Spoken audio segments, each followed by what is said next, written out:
যাচাই বাছাইয়ের দিন ছিল। সকল প্রার্থীগণ এসেছিলেন। এই সমস্ত আসনের যাচাই বাছাই দিন ধার্য ছিল। আমাদের এখানে কক্সবাজার 1 এবং 2। কক্সবাজার 1-এ আমি একজন প্রার্থী। আইনানুগভাবে সকল কিছু সম্পন্ন হয়েছে, আমি প্রত্যক্ষ করেছি। নির্বাচনের মাঠে আমরা সকল প্রার্থীকে স্বাগত জানাই। বাংলাদেশের সকল রাজনৈতিক গণতান্ত্রিক রাজনৈতিক শক্তিসমূহ, রাজনৈতিক দল এবং ব্যক্তি যারা স্বতন্ত্র প্রার্থী, সবাইকে নির্বাচনের মাঠে আমরা স্বাগত জানাই।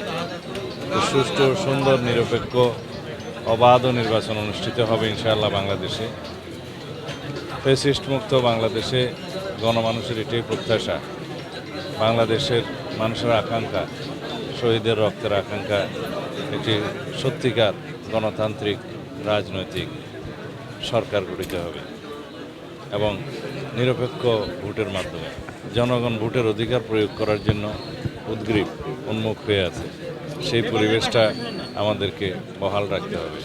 নির্বাচনী মাঠে সবার জন্য সমান লেভেল প্লেয়িং ফিল্ড নিশ্চিত করতে হবে। নির্বাচন কমিশন এবং সরকার সবাইকে মিলে, রাজনৈতিক দলসমূহ এবং জনগণ সবাইকে মিলে। এখানে আইনশৃঙ্খলা রক্ষাকারী বাহিনী এবং ভোটের অন্যান্য সহায়ক বাহিনী সবাই সহায়তা করবে এবং সর্বোচ্চ অগ্রাধিকার দিয়েছে এই নির্বাচনী মাঠে, যাতে শৃঙ্খলা রক্ষা করা যায়, আইনশৃঙ্খলা রক্ষা করা যায়। এখানে মূলত জনগণকে মুখ্য ভূমিকা পালন করতে হবে। এইবারে যেহেতু সবাই মুক্ত স্বাধীন পরিবেশে ভোটাধিকার প্রয়োগ করতে পারবে, সেই জন্য জনগণকেই মুখ্য ভূমিকা পালন করতে হবে, বরং আইনশৃঙ্খলা রক্ষাকারী বাহিনী সহায়ক ভূমিকা পালন করবে।